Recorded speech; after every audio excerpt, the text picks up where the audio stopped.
فَإِن طَلَّقَهَا، پھر اگر اس نے اس کو طلاق دے دی، کس نے؟ مرد نے عورت کو.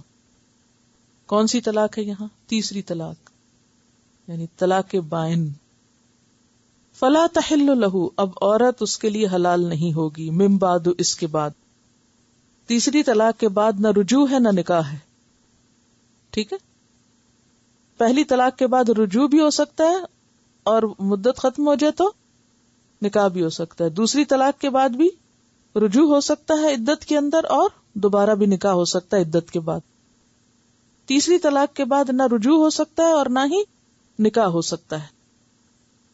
تو وہ عورت اس کے لیے حلال نہیں ہوگی اس کے بعد، حتی تنکح زوجا غیرہ، یہاں تک کہ وہ عورت کسی اور مرد سے نکاح کرے. اس کو کیا کہا جاتا ہے؟ حلالہ. لیکن یاد رکھیے کہ حلالہ کرنا اور کرانا سخت ناپسندیدہ ہے، اور ایسا کرنے والے پر لعنت کی گئی. کس پہ لعنت کی گئی؟ کرنے والے اور کرانے والے پر. یعنی جس کے لیے کیا جائے، یعنی شوہر، اور جو عورت اس نیت سے نکاح کر رہی ہے. اب آپ دیکھیے کہ حلالہ جو ہے وہ کیوں منع ہے اور اتنا ناپسندیدہ کیوں ہے؟ اس کی بنیادی وجہ کیا ہے؟ حلالہ کا مطلب سمجھتے ہیں آپ کہ نہیں سمجھتے؟ کیا ہوتا ہے حلالہ؟ عورت اپنے پچھلے شوہر کے لیے حلال ہونے کی خاطر کسی دوسرے مرد سے شادی کرے، اور پھر بس نکاح کر کے اور اس سے تعلق قائم کر کے فوراً پھر طلاق واپس لے کے اور دوبارہ پہلے شوہر سے جا کے شادی کرے.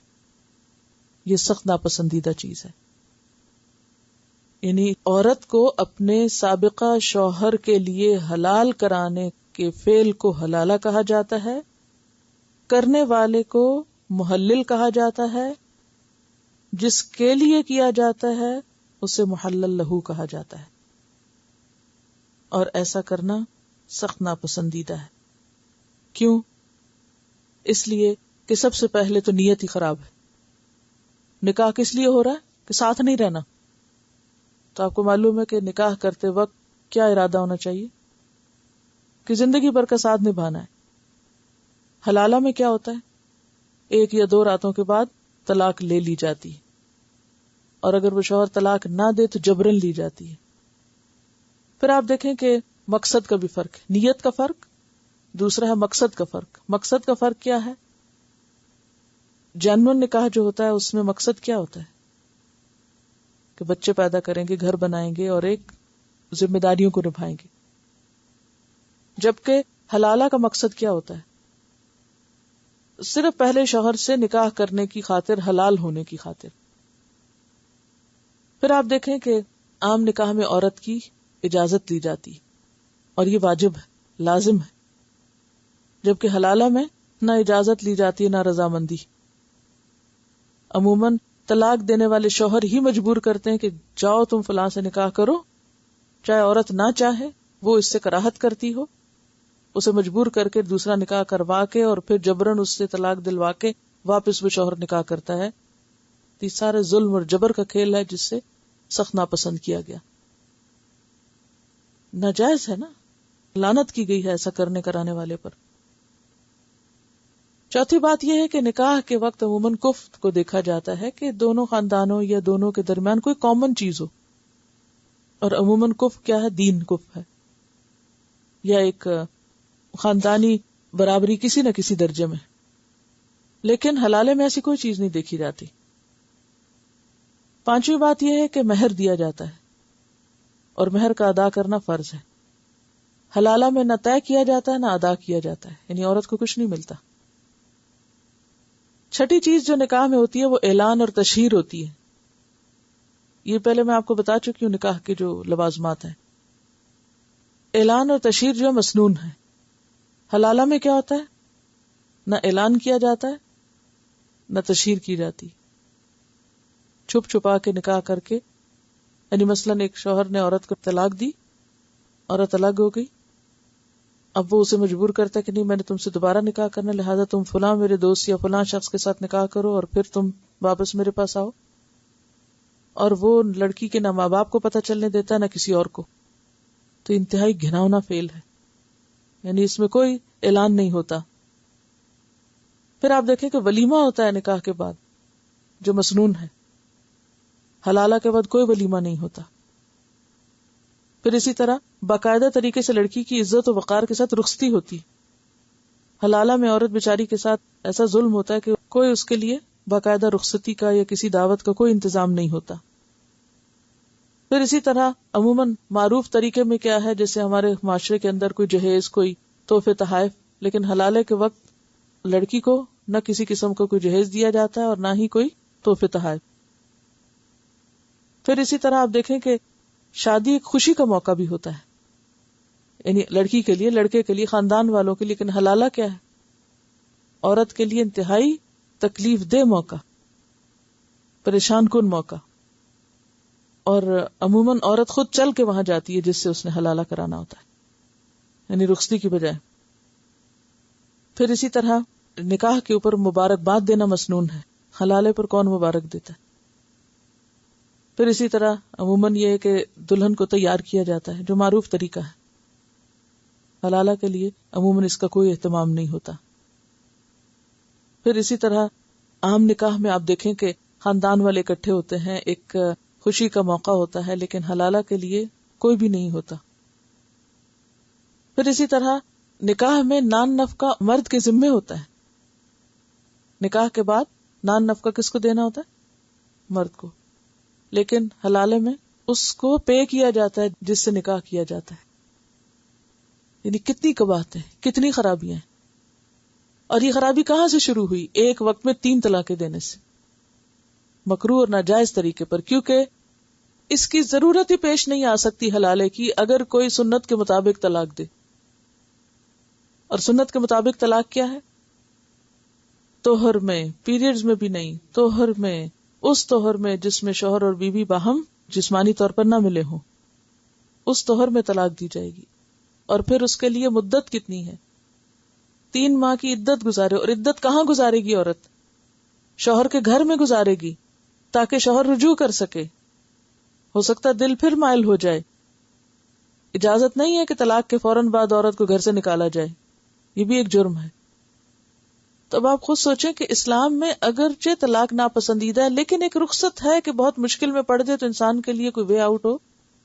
لیکن اس کے ساتھ کئی ایک شرائط ہیں. جائز ہے ہی نہیں، جائز نہیں ہے. یہ تو خود ہی لوگوں نے ایک بس وہ ہیلا کیا نا. پہلے ایک غلطی کی، ایک وقت میں 3 طلاقیں دی. اب اس پر عورت کو ایک شدید صدمہ پہنچایا. دیکھیں نا، اچھا بھلا ہنستا بستا گھر ایک چھوٹی سی بات سے کہ مثلا کھانے میں نمک زیادہ ہو گیا، اس پہ اتنی بات بڑی، اتنا غصہ آیا. ایک نے کچھ کہا، دوسرے نے 2 سنائی، تیسرے نے وہ چیخ پکار مار داڑ شروع ہوئی. اور اس کے بعد کھڑے کھڑے کہا تم کو 1000 طلاقیں، نکل جو یہاں سے. دھکا دے کے گھر سے باہر نکال دی. ایک تو چھوٹی سی بات پر عورت کو اتنے بڑے صدمے سے گزرنا پڑا. پھر اس کے بعد یہ کہ وہ ابھی 3 مہینے بمشکل سنبھلی نہیں کہ اب اس کو مزید پریشرائز کیا جا رہا ہے کہ اب تم فلاں سے جا کے نکاح کر کے تو پھر واپس آؤ. اور عورت بیچاری کس کے ہاتھوں؟ مامتا کے ہاتھوں عموماً مجبور ہوتی ہے کہ میرے بچے، میں کچھ بھی کر گزروں گی ان کی خاطر. تو یہاں یہ نہیں کہا جا رہا اس آیت میں کہ پھر وہ ایسا کرے، حلالہ کرے جا کے. یہ تو یہ بتایا جا رہا ہے کہ ہاں ایسی عورت ہمیشہ کے لیے حرام ہو جاتی، الا یہ کہ اس کے نکاح کہیں اور ہو گیا، پھر وہ شخص فوت ہو گیا یا اس نے طلاق دے دی، تو پھر گنجائش ہو سکتی کہ پہلے شوہر سے دوبارہ نکاح کر لے. یہ تو ایک صرف رخصت بتائی جا رہی ہے کہ ہاں یہ صورت ایک موجود ہے طلاق بائن کے بعد، تیسری طلاق کے بعد پھر واپس لوٹنے کی. اس کا یہ مطلب نہیں کہ انسان جان بوجھ کے یہ کام شروع کر دے. فَإِن طَلَّقَهَا فَلَا جُنَاحَ عَلَيْهِمَا أَن يَتَرَاجَعَا. دوسرا شوہر اگر خود طلاق دے، جبری طلاق نہ دلوائی جائے، تو پھر کوئی حرج نہیں کہ وہ دونوں آپس میں رجوع کر لیں. اور پھر رجوع میں دوبارہ یہ دیکھنا ہوگا کیا؟ ان ظنّا ان یقیما حدود اللہ. پھر وہی لڑائیاں کرنی ہیں تو اس سے بہتر الگ ہی رہو. وَتِلْكَ حُدُودُ اللَّهِ. اور یہ اللہ کی حدود ہیں. يُبَيِّنُهَا لِقَوْمٍ يَعْلَمُونَ. ان کو وہ ایسی قوم کے لیے بیان کرتا ہے، ایسے لوگوں کے لیے بیان کرتا ہے جو جانتے ہوں، جن کو علم ہو. یعنی کہنے کا مطلب یہاں کیا ہے، خلاصہ کیا ہے اس بات کا، کہ انسان نکاح اور طلاق دونوں میں حدود اللہ کا خیال رکھے، ان کو پامال نہ کرے۔ وَإِذَا طَلَّقْتُمُ النِّسَاءَ، اور جب تم طلاق دے دو عورتوں کو، فَبَلَغْنَ أَجَلَهُنَّ، پھر وہ اپنی عدت پوری کر چکے، فَأَمْسِكُوهُنَّ بِمَعْرُوف، تو ان کو تم معروف طریقے سے روکو، او سرحوهن بمعروف، یا معروف طریقے سے رخصت کرو۔ یعنی آپ دیکھیے کہ یہ جو 2 دفعہ یہاں اور 1 دفعہ سورۃ الطلاق میں یہ جو شرط لگائی گئی، رخصتی احسان کے ساتھ ہوگی، رکھو گے بھی، جیسے قرآن پاک میں تھا عاشروہن بالمعروف، کہ عورتوں کے ساتھ بھلے طریقے سے زندگی بسر کرو۔ اسی طرح اگر طلاق کے بعد رجوع کرنے کا ارادہ ہے تو معروف طریقے سے، شرافت کے ساتھ، عمدہ معاملے کے ساتھ رکھو بیوی کو، ستانے کے لیے نہیں، اور اگر رخصت کرو تو بھی احسان کے ساتھ۔ وَلَا تُمْسِكُوهُنَّ ضِرَارًا، نقصان پہنچانے کے لیے مت روکو، لِتَعْتَدُوا، کہ تم زیادتی کر سکو۔ یعنی رجوع کے وقت پھر دیکھا جائے گا کہ مرد کس نیت سے رجوع کر رہا ہے، بسانے کے لیے یا ستانے کے لیے۔ اگر ستانے کے لیے رجوع کر رہا ہے تو پکڑ ہوگی اس کی۔ وَمَن يَفْعَلْ ذَلِكَ فَقَدْ ظَلَمَ نَفْسَهُ، جس نے ایسا کیا اس نے اپنی جان پہ ظلم کیا۔ کیا ظلم کیا؟ یعنی خراب نیت سے عورت کو ستانے اور اذیت دینے کے لیے اگر کسی نے رجوع کیا تو اس نے اپنے اوپر ظلم کیا۔ حدیث میں آتا ہے من ضار ضار اللہ بہ، جو کسی کو نقصان دے گا اللہ اس کو نقصان پہنچائے گا۔ یہ بہت اہم حدیث ہے۔ من ضار ضار اللہ بہ، جس نے نقصان دیا اللہ اسے نقصان دے گا۔ ومن شاق شاق اللہ علیہ، جو کسی کو مشقت میں ڈالے گا اللہ اس کو مشکل میں ڈالے گا۔ یہ مسند احمد کی روایت ہے۔ ایک اور روایت ہے لا ضرر ولا ضرار، نہ خود نقصان اٹھاؤ نہ کسی کو نقصان دو۔ ولا تتخذوا آیات اللہ ہزوا، اور اللہ کی آیات کو مذاق میں نہ ٹالو، اللہ کی آیات سے، اللہ کے احکامات سے مذاق نہ کرو۔ اس کی تفصیلی معنی تو میں آپ کو پہلے عبارت کی وضاحت میں بتا چکی ہوں، لیکن اس خاص کانٹیکسٹ میں مذاق اڑانا کیا ہے کہ طلاق کے حق کو ناجائز طریقے پر استعمال مت کرو۔ اس کو لکھ لیجیے، حق کے طلاق کو ناجائز طریقے پر استعمال مت کرو۔ پھر فرمایا وَاذْكُرُوا نِعْمَتَ اللَّهِ عَلَيْكُمْ، اللہ کی نعمت جو تم پر ہے اس کو یاد کرتے رہو۔ وَمَا أَنزَلَ عَلَيْكُمْ مِنَ الْكِتَابِ وَالْحِكْمَةِ، اور جو اس نے تم پر کتاب و حکمت میں سے نازل کیا ہے اس کو یاد کرو۔ یعظکم بہ، وہ تمہیں اس کے ذریعے نصیحت کرتا ہے۔ کس کے ذریعے؟ کتاب و حکمت کے ذریعے، ما انزل علیکم کے ذریعے۔ واتقوا اللہ، اور اللہ سے ڈرو۔ وَاعْلَمُوا أَنَّ اللَّهَ بِكُلِّ شَيْءٍ عَلِيمٌ، اور جان لو کہ اللہ تعالیٰ ہر چیز کو جاننے والا ہے۔ جیسے کہ سورۃ آل عمران میں آتا ہے ان اللہ لا يخفى علیہ شیء فی الارض ولا فی السماء، اللہ پر آسمان و زمین کی کوئی چیز چھپی ہوئی نہیں۔ وَإِذَا طَلَّقْتُمُ النِّسَاءَ، اور جب تم طلاق دے چکو عورتوں کو، فَبَلَغْنَ أَجَلَهُنَّ، پھر وہ اپنی مدت کو پہنچ جائیں، عدت کو پہنچ جائیں۔ فَلَا تَعْضُلُوهُنَّ، تو تم ان کو مت روکو، أَن يَنكِحْنَ أَزْوَاجَهُنَّ، کہ وہ اپنے شوہروں سے شادی کر سکیں۔ اذا تراضوا بینہم، جب کہ وہ آپس میں راضی ہوں۔ وہ کہتے ہیں نا میاں بیوی راضی، کیا کرے گا قاضی؟ جی، تو قاضی کا پھر وہاں کوئی اختیار نہیں۔ اب اس سے یہ بھی پتہ چلتا ہے کہ نکاح میں اجازت لینا اور رضامندی طلب کرنا واجب ہے۔ حدیث میں آتا ہے، بخاری کی روایت ہے، لا تنکح الایّم حتی تستأمر، بیوہ عورت کا نکاح نہ کیا جائے جب تک کہ وہ حکم نہ دے، بول کے نہ کہے۔ ولا تنکح البکر، اور نہ کنواری لڑکی کا نکاح کیا جائے حتی تستأذن، یہاں تک کہ اس کی اجازت دی جائے۔ قالوا یا رسول اللہ کیف اذنها، کہنے لگے کہ کیونکہ ان کی عادت نہیں تھی نا عورت سے پوچھنے کی، یا رسول اللہ صلی اللہ علیہ وسلم یہ اس کا اذن کا کیا مطلب ہے؟ اجازت کیسے لی جائے؟ قال ان تسکت، اس کی اجازت یہ ہے کہ وہ چپ ہو جائے، یعنی ناگواری کا اظہار نہ کرے، شرم کے مارے خاموش ہو جائے. صحیح مسلم میں آتا ہے البکر یستأذنها ابوہا، کہ جو کماری لڑکی ہے اس کی اجازت اس کا باپ اس سے لے گا. اسی لیے آپ نے دیکھا ہوگا کہ نکاح کے وقت ولی یا باپ یا اس کے جو نمائندہ ہے، وکیل وغیرہ، وہ آ کے کیا کرتے ہیں؟ لڑکی سے باقاعدہ اذن لیتے ہیں. یعنی ویسے بھی رشتہ طے ہونے کے وقت بھی اجازت لینی چاہیے، اور عین نکاح کے وقت بھی دوبارہ باقاعدہ پوچھا جانا چاہیے. دیکھیے کہ باپ کو یہ اختیار نہیں کہ بیٹی کی کوئی پراپرٹی اس کی اجازت کے بغیر بیچ دے، وہ ایسا نہیں کر سکتا. اگر اس کی اجازت نہیں تو وہ خود اس کو پکڑ کے ایسی شادی کیسے کر کے دے سکتا کسی کو؟ اگر وہ اس کے مال کا ایسا اختیار نہیں رکھتا تو اس کی جان کا ایسا اختیار کیسے رکھتا ہے؟ تو یہ طریقہ درست نہیں. اور یہاں اشارہ اس بات کی طرف ہے کہ مطلقہ عورت کے دوسرے نکاح میں رکاوٹ نہ ڈالو. اور ایک معنی کیا ہے کہ اگر وہ پچھلے اپنے شوہر کی طرف لوٹ کے جانا چاہے تو اس میں رکاوٹ نہ ڈالو. اس میں ایک روایت آتی ہے، معقل بن یسار کہتے ہیں کہ میں نے اپنی بہن کا نکاح ایک مرد سے کر دیا، اس نے میری بہن کو طلاق دے دی. جب اس کی عدت پوری ہو گئی تو اس نے دوبارہ نکاح کا پیغام بھیجا. میں نے اسے جواب دیا کہ میں نے اس کا تجھ سے نکاح کیا تھا، تیری تعظیم کی تھی، تو نے اسے چھوڑ دیا. اب تو اگر پھر پیغام بھیجتا ہے تو واللہ اب دوبارہ یہ تجھے نہیں ملے گی، اب نہیں نکاح کروں گا.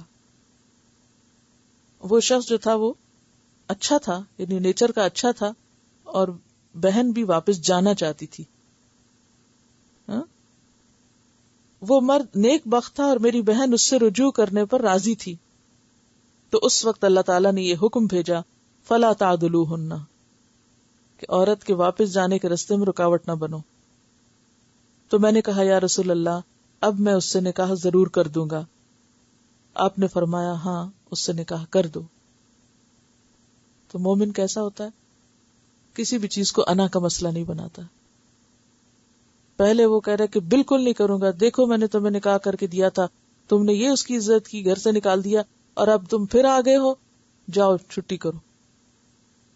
اور اتنے میں اللہ کے رسول صلی اللہ علیہ وسلم پر یہ وحی آتی ہے، آپ اس کو بتاتے ہیں، تو وہ شخص فوراً کہتا ہے کہ میں مان گیا. یہی ہے قالو سمینا و اطعنا، کوئی انا کا مسئلہ نہیں. ہمارے سامنے ایک نہیں 10 آیتیں کوئی پڑھ کے سنائے تو ہم کہتے ہیں نہیں بس میں نے فیصلہ کر لیا، اب نہیں مانوں گا. دوسری روایت میں آتا کہ معقل بن یسار نے قسم کھا لی تھی کہ وہ نکاح دوبارہ نہیں کر کے دے گا، لیکن جب حکم آیا تو اللہ کی رضا کے آگے سر تسلیم خم کر دیا. اسی کے بارے میں وہ حدیث آپ نے پڑھی تھی نا کہ جب ایک انسان کسی نیکی کے کام کو نہ کرنے کی قسم کھا لے اور پھر اس کو پتا چلے کہ اس کام کے کرنے میں زیادہ بہتری، تو کیا کرے؟ قسم توڑ دے اور کفارہ دے دے. پیچھے وہ جو آیت گزری تھی لا تجعل اللہ عرضۃ لایمانکم، پچھلے ہی سبق میں، تو کیا مطلب تھا اس کا؟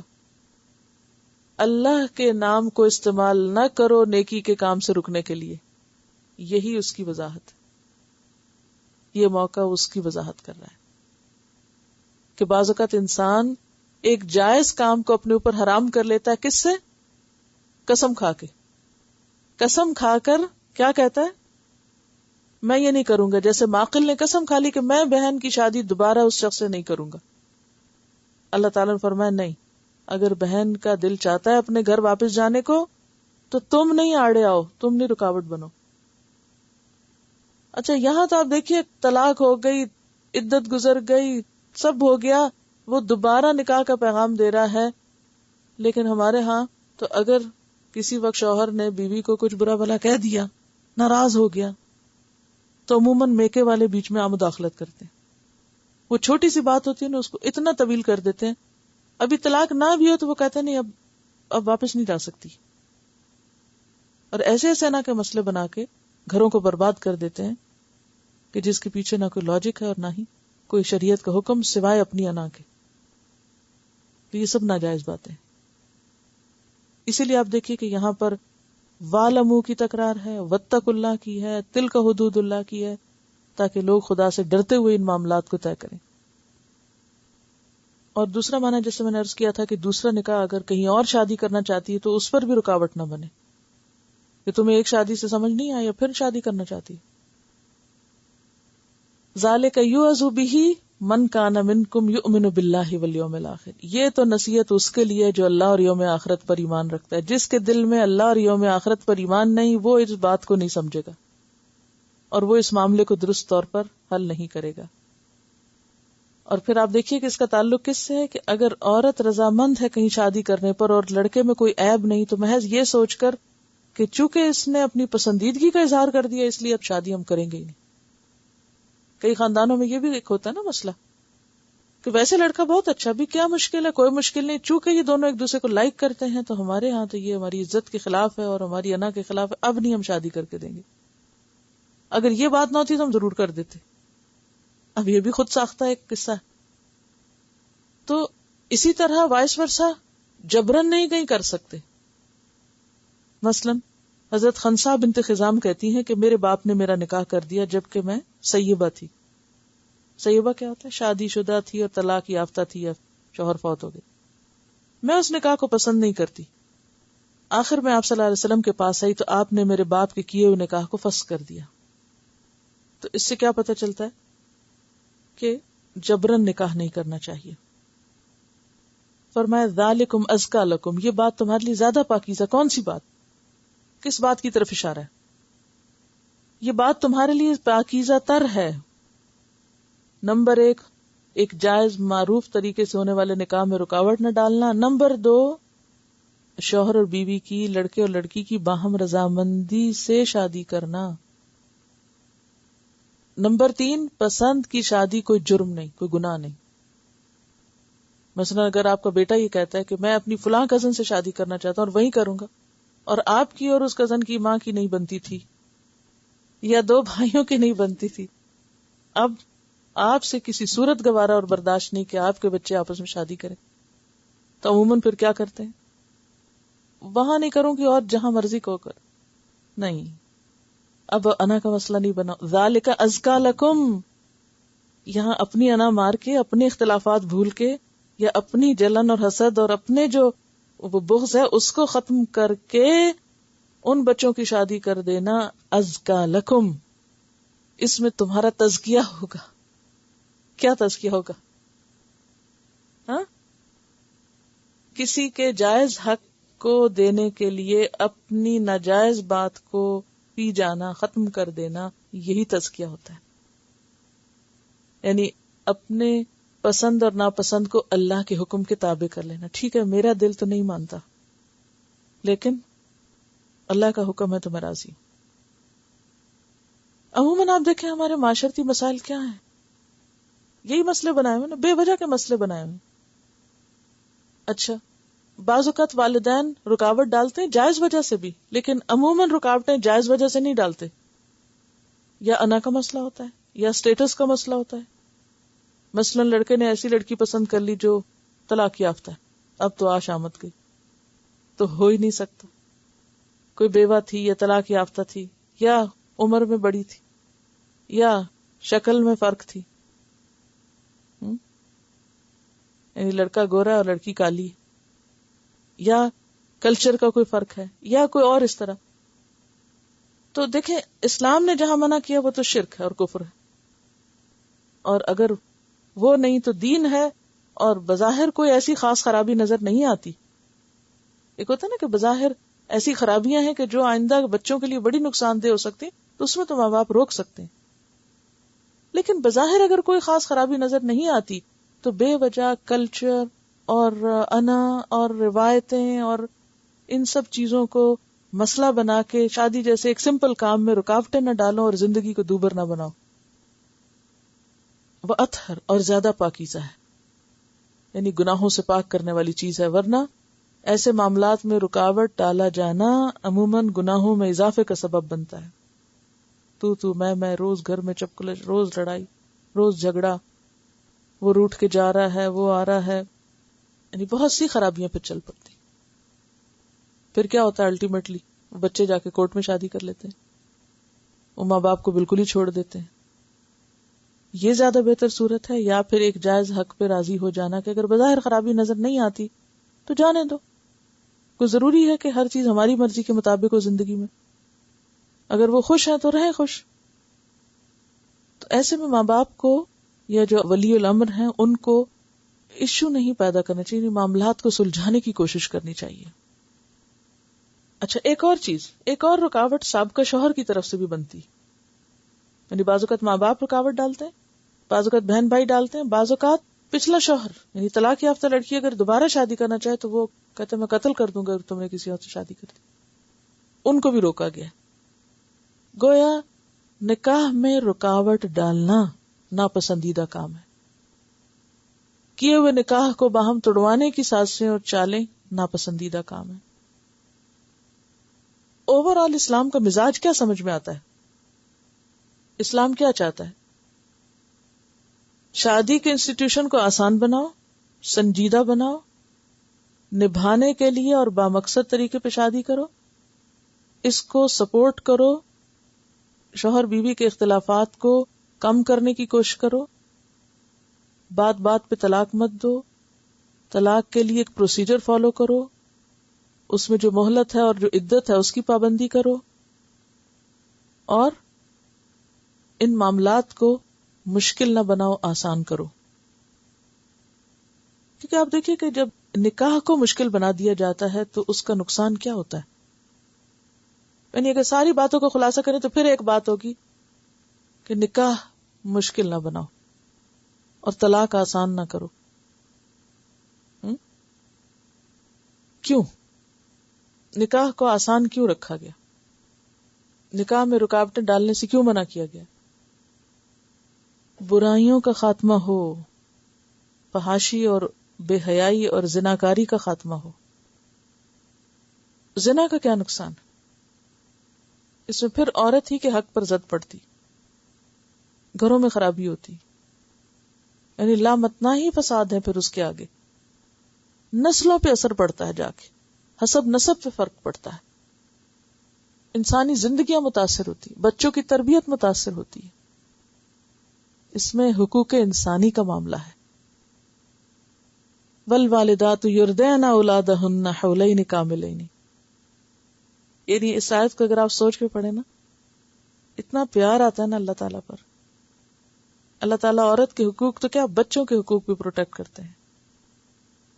ماؤں کو کہا جا رہا ہے خدا کے لیے بچوں کو دودھ پلایا کرو، ان معصوم بچوں کو دودھ سے محروم نہ کرو. آپ ذرا غور کریں نا آیت.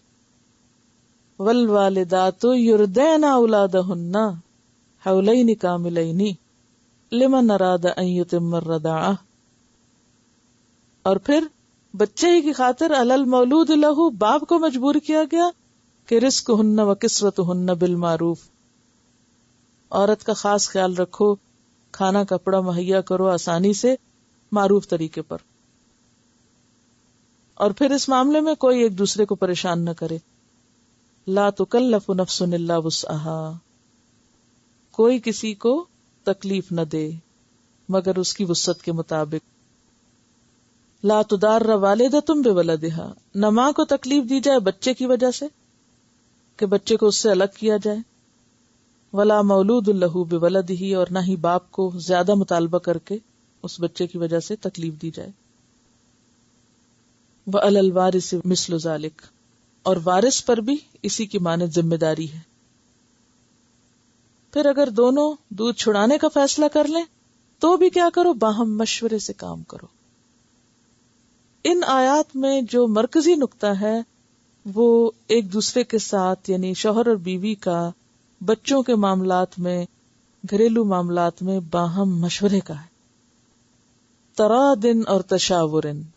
شادی کرتے ہوئے ترادو کافی ہے، لیکن شادی کے بعد کے معاملات تشاورن پر بیسڈ ہو. امرہم شورا بینہم. گھر کی سٹیٹ میں ڈکٹیٹرشپ نہیں. اگرچہ شوہر کو ایک درجہ زیادہ دیا گیا انتظامی ضرورت کے تحت، لیکن کوئی ڈکٹیٹرشپ نہیں. تشاور، ہر معاملے میں مشورہ ہوگا اور دونوں کا باہم ہوگا. یعنی معاملات کو جذبات کی بھینٹ نہیں چڑھایا جائے گا، معاملات کو باہمی مشورے سے حل کیا جائے گا. اور اگر تم نے باہم مشورے سے یہ طے پایا کہ ٹھیک ہے اصل ماں دودھ نہیں پلائے گی، کہیں اور سے دودھ پلایا جائے گا، تو پھر کوئی بات نہیں کہ معاوضے پر بھی دودھ پلوا سکتے ہو، لیکن معاوضہ پھر پورا پورا ادا کرنا. کیونکہ کوئی شخص اگر کسی سے اجرت پر کام لیتا ہے اور اس کی اجرت پوری نہیں دیتا تو اس کا حال کیا ہے پھر؟ اللہ کی ناراضگی. مزدور کی مزدوری کب دینی چاہیے؟ پسینہ خشک ہونے سے پہلے دینی چاہیے. واتقوا اللہ واعلموا ان اللہ بما تعملون بصیر، اور اللہ سے ڈرو اور جان لو کہ اللہ وہ سب دیکھتا ہے، سب جانتا ہے جو بھی تم کرتے رہتے ہو.